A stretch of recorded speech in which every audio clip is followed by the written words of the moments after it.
Niharika Tollywood entry ఇవ్వడం mega కుటుంబంలోని చాలా మందికి ఇష్టం లేదు అన్న వార్తలు ఇప్పటికే వచ్చాయి.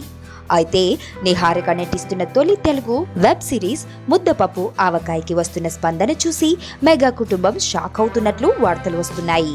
ఈ ప్రోగ్రాం ఫస్ట్ ఎపిసోడ్ ను 7,50,000 మంది చూస్తే రెండవ ఎపిసోడ్ ను 6,30,000 మంది చూడటం యూట్యూబ్ వర్గాలను కూడా ఆశ్చర్యపరిచినట్లుగా వార్తలు వస్తున్నాయి. ఈ వెబ్ సిరీస్ ను ప్రణీత్ బ్రహ్మాండపల్లి అనే ఓ కొత్త దర్శకుడు దర్శకత్వం వహిస్తే, ప్రతాప్ అనే యంగ్ హీరో ఈ వెబ్ సిరీస్ లో ముద్దపప్పు పెళ్లి కొడుకుగా నటిస్తున్నాడు. అయితే ఈ వెబ్ సిరీస్ ను మొదట్లో 12 భాగాలుగా చిత్రీకరిద్దామని భావించిన నిహారిక ప్రస్తుతం నటిస్తున్న తొలి సినిమా షెడ్యూల్స్ డేట్స్ క్లాష్ రావడం వల్ల కేవలం 5 ఎపిసోడ్స్ కు ఈ ముద్దపప్పు ఆవకాయ సిరీస్ ను పరిమితం చేసినట్లు వార్తలు వస్తున్నాయి.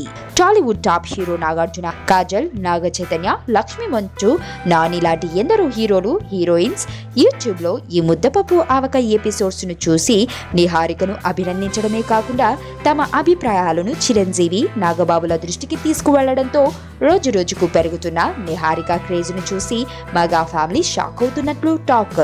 ఇప్పటికే మధురా శ్రీధర్ నిర్మాణ సంస్థలో నిహారిక తన మొట్టమొదటి సినిమా చేస్తున్న నేపథ్యంలో ఈ ముద్దపప్పు ఆవకాయ ఇచ్చిన క్రేజ్ తో నిహారిక మొట్టమొదటి సినిమాకు విడుదల కాకుండానే మార్కెట్ రీత్యా కూడా భారీ క్రేజ్ ఏర్పడేలా చేసింది.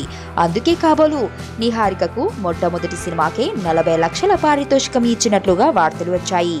నువ్వు నా పక్కన ఉంటే ఏదైనా సాధించగలను నేత్ర. మొదట నిన్ను కల అనుకున్నా, మనసు పడి చెలివనుకున్నా, కలలు నిజమవుతుంటే ఇది నమ్మలేకపోతున్నా. ఎదుటోడు బట్టి మన క్యారెక్టర్ ఉండాలి కానీ మనకు మనం క్యారెక్టర్ ఫిక్స్ అయితే బ్రతకలేం.